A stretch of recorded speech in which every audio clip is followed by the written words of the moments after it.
Hi, and welcome to the Charge Forward Coaching Podcast. Today we have an extraordinary guest who embodies a spirit of resilience and success. Gina DiBitetto is a powerhouse entrepreneur and a devoted parent whose journey is nothing short of inspiring. Hi, I'm your host, James Blasco, and today we will follow Gina from her early days of entrepreneurial curiosity to building multiple thriving businesses, and how Gina has faced and conquered numerous challenges. But that's not all. She also has been deeply involved in her children's athletic endeavors, which include barrel racing, dancing, gymnastics, witnessing firsthand the incredible physical, mental, and emotional benefits of each sport. In this episode, we'll uncover the secrets behind Gina's success, the pivotal moments that shaped her path, and the lessons she's learned along the way.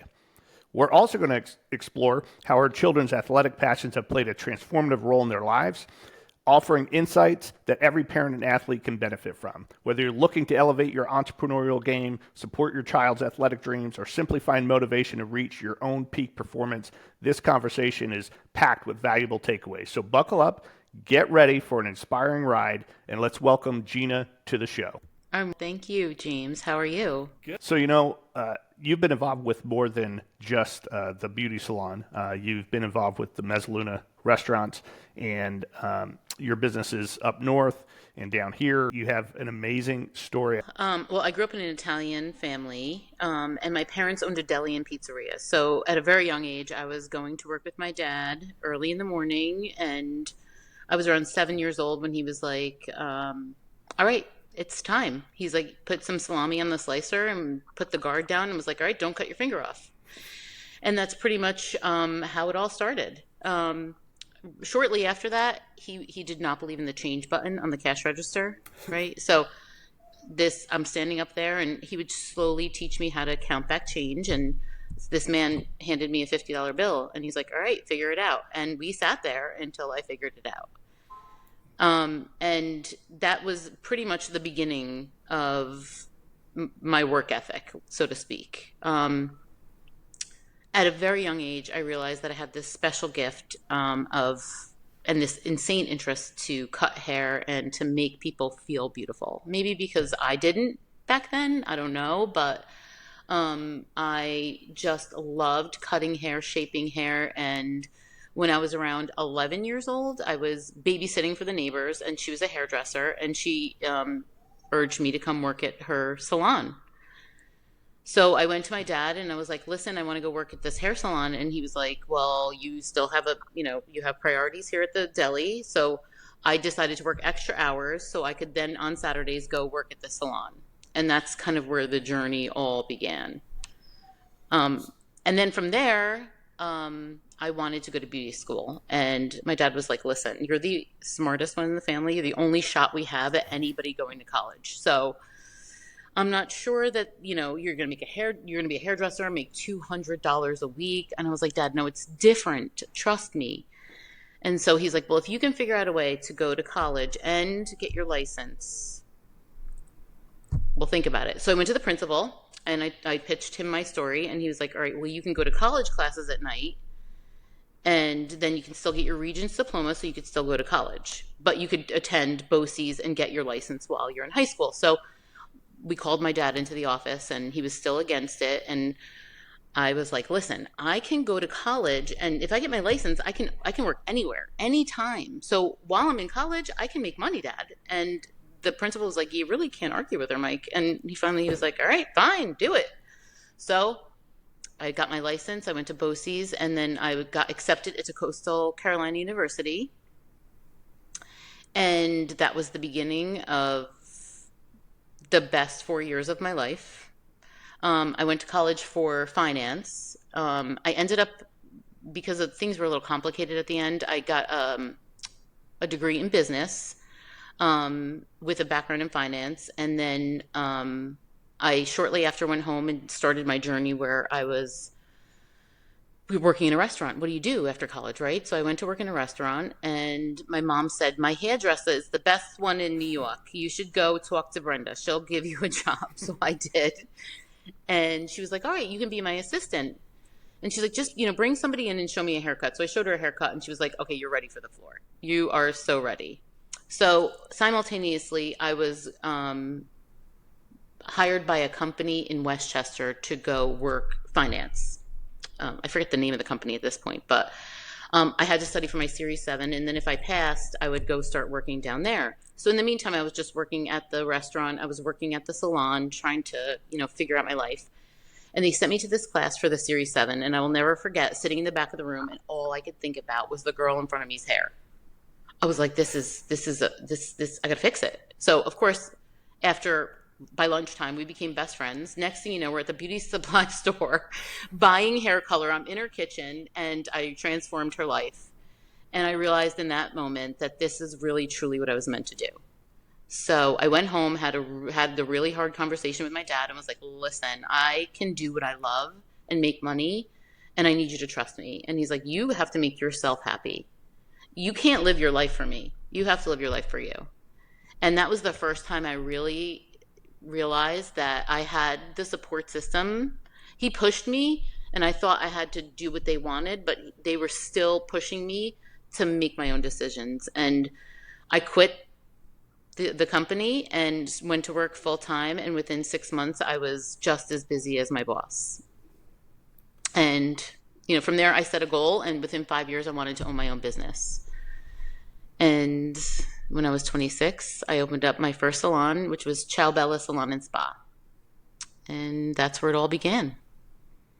That's an amazing and funny story. And kind of two thoughts come to mind hearing that. I talk to a lot of entrepreneurs, and most say, it's very similar to what you said, they kind of stumble into this thing that they end up, falling in love with and pursuing.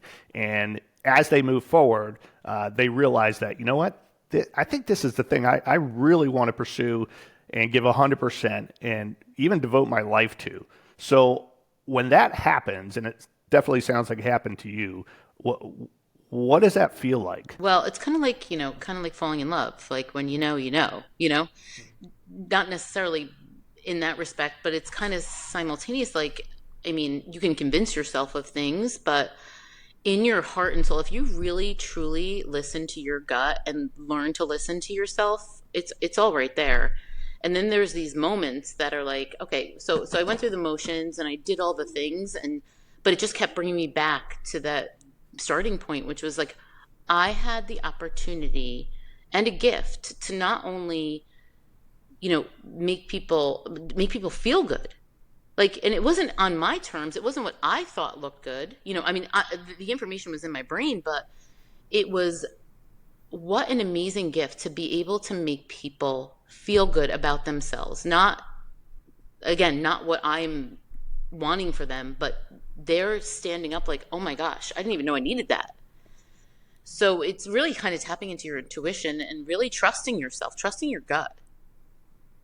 It really sounds like you found a purpose in this, more than just going after a goal or a career or anything like that. It's a bigger thing, in that it's a purpose in your life, and that's amazing. I know you've been involved with other businesses outside of just the beauty salons. I know you've been involved with Mezzaluna and the restaurants here in Florida.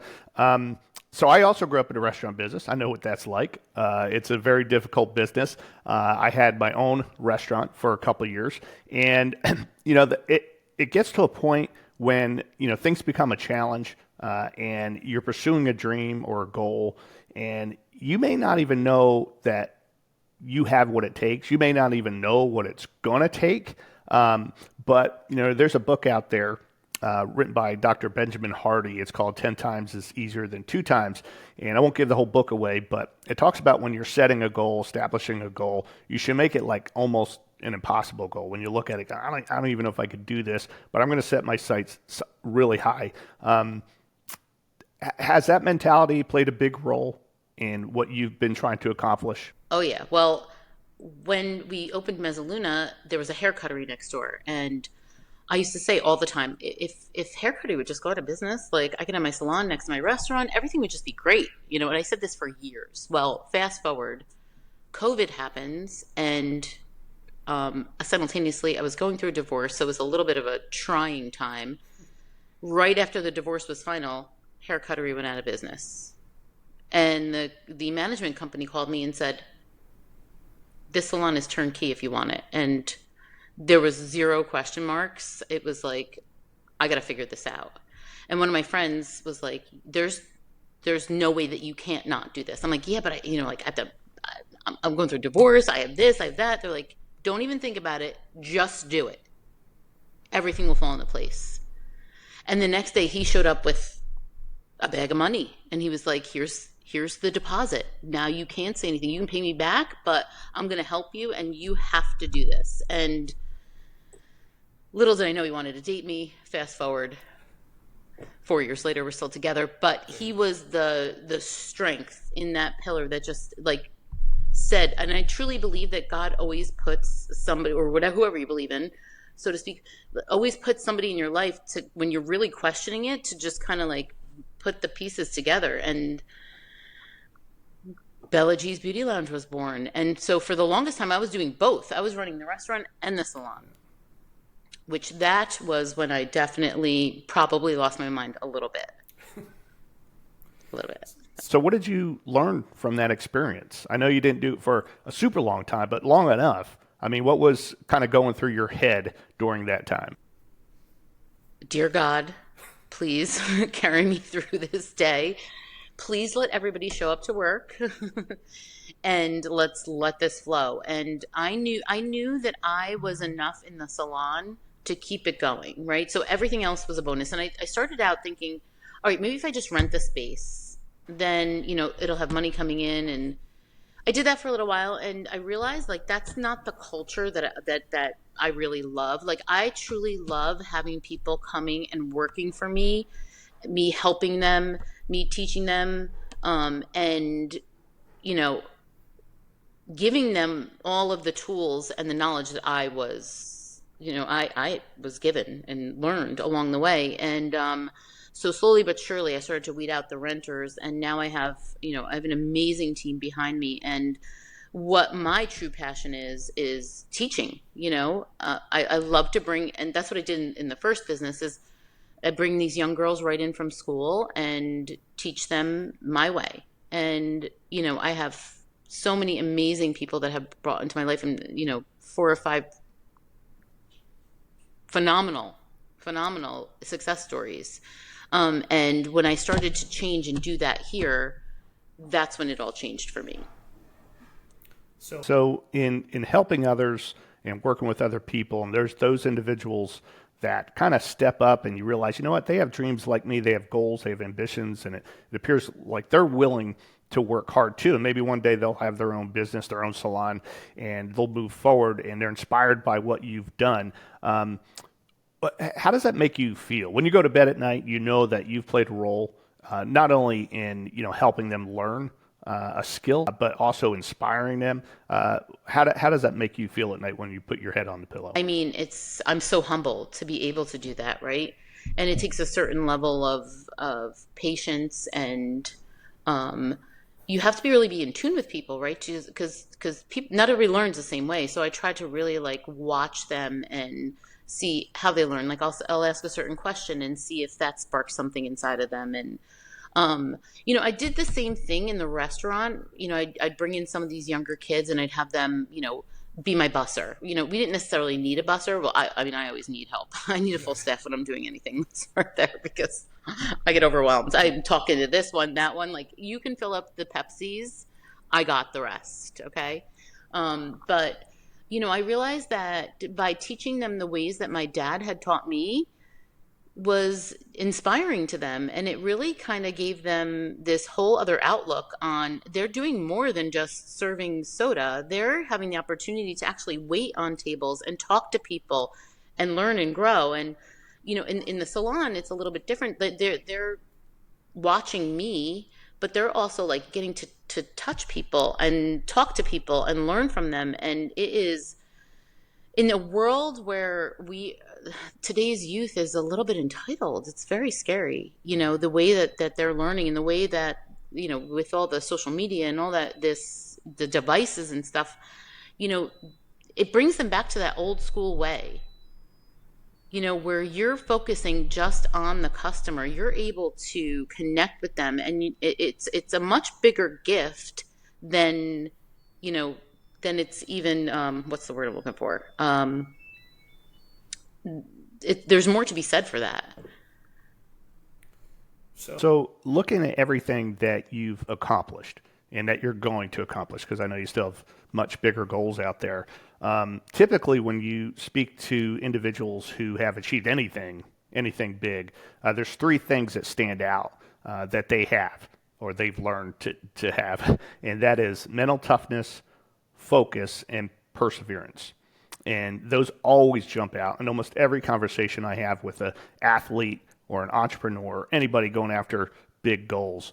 What do those three terms mean to you, and how have they impacted your experiences as you chase your goals? Absolutely. I mean, mental toughness is probably the hardest one for me because I do everything with my heart. That is, and I mean, I go to a therapist. Thank God. That's where the mental toughness really, really helps. But she's always says like business and your heart is two different things. But I don't know how to do it any different. I was given this gift and I'm able to like do what I love every day. And I don't know how to separate my heart from these people. And I think I got that from my dad because like I said, when you came to work for us, you became part of the family. Whatever it is that you needed, you got. So I think that part, I've had my heart ripped out of my chest a million times by people that I truly brought in and loved, and things didn't end up working out. And then I've watched, so many success stories and people just move on and open their own business and be successful and get married and have babies and all the things that they wanted. And I mean, that's probably the best gift that you could be given. So as far as mental toughness, it's definitely probably I wouldn't say my weakness, but I'm working on that. These things are a process, like I said. So how about focus? I mean, in a world where we're distracted by a million different things all day long, everybody is. How important is it to master, focusing, giving your attention 100% to what's most important each day that will help you work towards your goal? Well, and this is a conversation. I actually just had a meeting the other day with my girls, and I said, listen, there's so many outer distractions. When you come in this store, put that phone down. It doesn't matter what's going on. Make this your safe place. We're dealing with people. We're dealing with chemicals. Like you have to be completely focused and able to, make the right decisions. So when it comes down to it, I think that leaving all that other stuff aside, eventually we have to pick up the phones because now social media, like, there's reels and there's this and there's that. And this is what kind of like promotes your business. But while you're working, put that phone down, connect with your person, stand in front of them. I tell them, stand in front of your client. Don't stand behind them in the chair and have a conversation. Stand in front of them. Ask them how they're feeling. Ask them where do you want to go? You have the opportunity to now make this person feel good. And how are you going to do that? Without focus, you can't do that. And then lastly, perseverance. One of the things that stops most people from achieving their goals, big or small, is they stop at some point. Something pushes them to a point where they just can't see the finish line, and they kind of give up or do give up. Perseverance is such an important thing in success. How do you view perseverance in the success that you've had? Well, not being successful is not an option. So it starts there. In my mind, not being successful is not an option. So I'm going to do whatever I have to do to get through the day. I'm going to do whatever I have to do to go where, I want to go. I have 2 daughters that are watching me every single day. And if I stop or I give up, what am I teaching them? So not only that, I have a team behind me. I'm leading, 4 or 5 women, and they're relying on me. They rely on me to, for success, for the success of the business. So as far as I'm concerned, if you can take the time to look inside of yourself and work on the things that are not working, you can always get through anything. That's part of the perseverance, is really truly holding yourself accountable and educating yourself and always trying to get better. Yeah, that's a great perspective. So you brought up children earlier, and I know you have two daughters, and one was a fantastic gymnast. Now I believe she's into horse riding and barrel racing, and the other is a dancer. So tell us a little bit about what they have going on. Gymnast is now the horseback rider, and Gotcha. the she's a barrel racer, I guess. I know nothing about this stuff, so my little one is a dancer. But so it all kind of started with gymnastics. I always brought them to like an open gym, mommy gym. My older daughter just fell in love with gymnastics and decided to join the team. I think she was like six years old, and she was phenomenal. One of the gymnastics events, she scored a perfect 10 on bars at ESPN. I mean, this kid was just whatever she set her mind to, she was unstoppable. And then things started to change. We actually went to visit my one of my dearest friends. She took her riding, and she left that trip just completely in love, wanting to ride horses. So I started bringing her for some lessons and stuff like that. And then, I mean, truth be told, we went through a divorce, and that kind of was where she started to change. Like, and I was feeling guilty over this. Like, is this, is it because of what we're going through right now?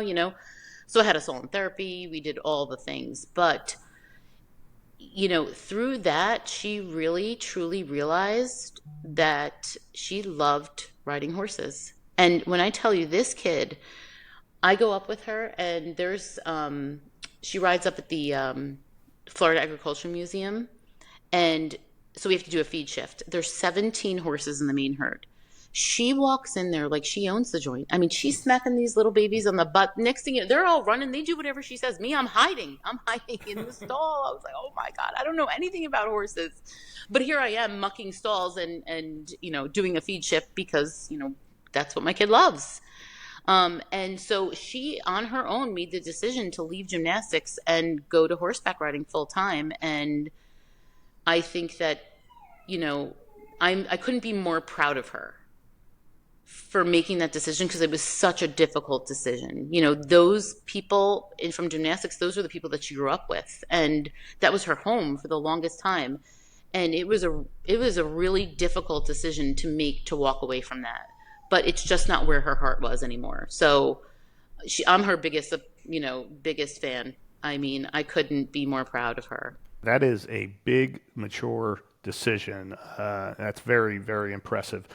So when children are participating in athletics on a team or individually or anything they're committed to, what important role does that play in their lives as they move forward? Huge. Well, first, commitment. Like, you have to make a commitment, right? And I mean, when Josie was doing gymnastics, she was committed, fully committed. To make that decision, it just, the maturity level is amazing. But, you're part of a team. You're part of a team. So it's not just about you. It's about, you don't want to let your team down. As far as my little one, I didn't get to talk about that but I want to just touch on that real quick.